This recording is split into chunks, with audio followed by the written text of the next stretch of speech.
All right, so the Bulldogs in their last ever Mountain West conference game dominated San Jose State 41-14 to finish the regular season 8-4. I'm not going to go into a full recap of the season until after the bowl game, but this is about, if you saw my prediction video at the start of the year, this is the record I thought the Bulldogs would have, 8-4, so I'm not really upset record-wise. There are coulda, woulda, shouldas involved in here, Utah State, Colorado State. If you don't screw up those games, you are hosting a conference title game this Friday. But it is what it is. And, the staff went out with VJ Warner again. He, once again, had numerous turnovers, 2-0. What was head scratching me is they ran the game plan. They ran with Carson Coughlin. But if that was all they were going to do, why put Warner back there? Warner is a turnover machine. I don't understand the logic. It doesn't make any sense to me why, if what you want to do was what you always do with Coughlin, why not just put Coughlin in there? I don't understand it. I don't think I ever will. If you've got any theories in the comments section, please spread them in there. To me, it doesn't make sense unless his daddy has a massive bribe involved for his son playing. I really don't understand it. And I probably won't miss him when he's gone next year. But, is what it is. Any day Fresno State beats San Jose State, the way they did, especially, is a good day. It's a good game. Put the Spartans where they belong. Show why you're leaving for the Mountain West, leaving the pack, leaving them behind in their half-empty stadium. You got to be really happy for a guy like Elijah Gilliam to have multiple touchdowns. His last regular season game as a Bulldog. He is a true dog. He deserves it. Gotta love the defense getting rewarded of all the turnovers they had tonight. I think it was easily the most they had since Arizona State 2023. I'm pretty sure that Harris, Davis, and new other guys, local guys got INTs. I'm sure they'll be mentioned somewhere, somehow, at least get conference honors. So yeah, that's really good for them. There was a Fresno State chant that broke out because once again, they're always sizable Fresno State fans when they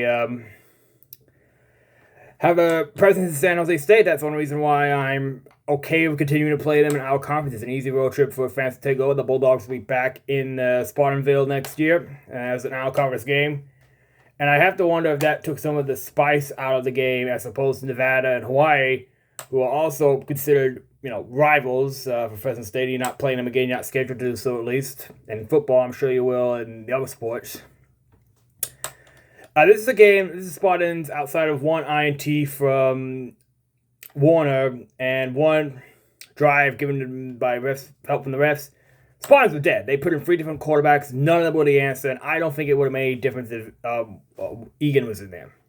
I really don't. The way the Bulldogs were dominating the line of scrimmage, the way the secondary was playing, wasn't going to matter, right? And I'm really happy of how they closed this year out, or at least they have the potential to build momentum going into the Coliseum next year as a PAC member for this program, because they could have, hung their heads down after last week, had no business losing that football game, especially when you look at the standings around the league. Could have put yourself in a position to, even with 2 losses, to find your way in the conference title game. You couldn't.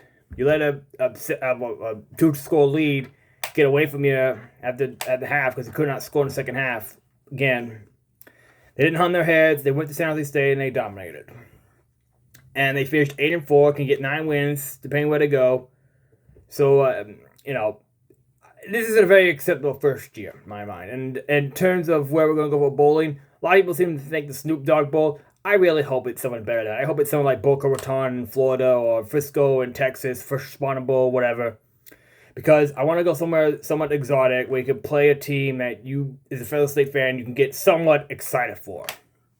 I don't think many Bulldog fans are going to get excited. They play Central Michigan. Not going to be very excited about that, And Bulldog fans in Texas and Florida don't get to see the football team very often, although the guys in Texas could start next season.